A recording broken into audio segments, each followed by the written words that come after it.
Romans 8:28 says, "For God works all things together for the good of those who love him and who have been called according to his purposes."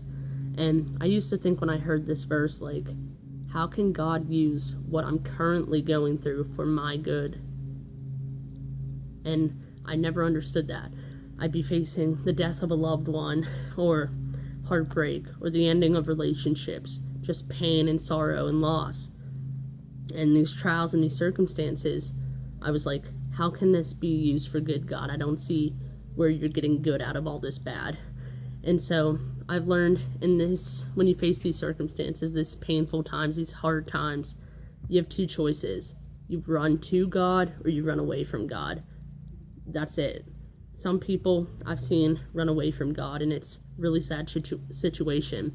I've seen them put up these walls of defense to block others out, but in the process of doing that, they block God out as well. They block out the healer that could heal the pain that they're feeling. They block out the mender, and they decline in their faith, and their faith is weak, and their faith is lost, and their hope is gone, and they feel unworthy, they feel unloved, and they feel hopeless.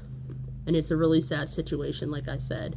But I've also seen on the other end of the spectrum where people run to God in the midst of the brokenness, in the midst of the pain.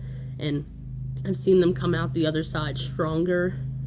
I've seen them come out the other side more courageous, more bold, more beautiful. And I've seen their strength and in their faith, and it's encouraging and it's inspiring and it's motivating, because that's what I want to do when I'm in those hard times. I want to run to God, not away from him. You're either going to grow when you run to him, or you're going to decline when you run away from him. That's all there is. There's no other choice. And so you hear me say this verse, he works all things together for the good of those who love him and who have been called according to his purposes. And sometimes maybe you're like, I need a real life example. So I'm going to talk about Joseph, the biblical character. His dad is Jacob. You know, you hear all the time, the God of Abraham, the God of Isaac, and the God of Jacob. Jacob is his father. And so Joseph was the favorite son. I'm not going to get into too much detail because it would take way too long. He's the favorite son, and he tells his brothers about a dream he has where they're all going to bow down to him, including Jacob. They're all going to bow down at his feet and worship him. And that's not a good way to get people to like you. FYI, friendship, relationships. Just telling you, don't do it if you want it to last. He tells them they're all going to bow down to him. So his brothers already hated him for being the favorite. And now he says this, and that just pushes them over the edge. They're like, we're getting rid of Jacob. We're going to kill him. We're going to throw him in a well and let him die. But when they get to the well, they see an Egyptian strolling by with a camel. And they're like, hey, let's get some good out of this. So they sell Joseph into slavery. And while he's pretty good with Pharaoh. Like, they're pretty tight.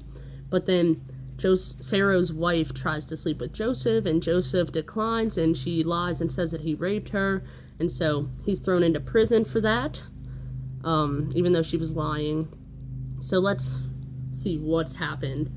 Joseph's been hated by his brothers. He's been sold into slavery by his brothers, and now he's in prison. I'd say that's some pretty bad stuff.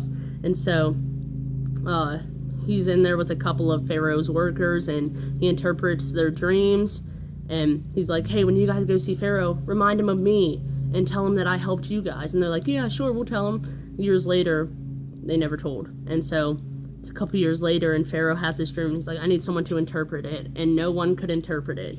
And then the cupbearer's like, oh yeah, dude, this guy named Joseph that I was in prison with many years ago interpreted mine. He can interpret yours. So he finally remembered Joseph.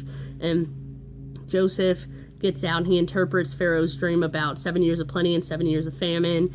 And Pharaoh, he becomes Pharaoh's right-hand man. He's the second in command in Egypt. He goes from sold into slavery, hated by his brothers, prison, to second in command, which is kind of cool to see how God worked that.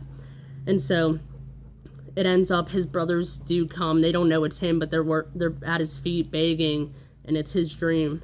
And he's like, hey, it's me, Joseph. Of course I'll give you guys food.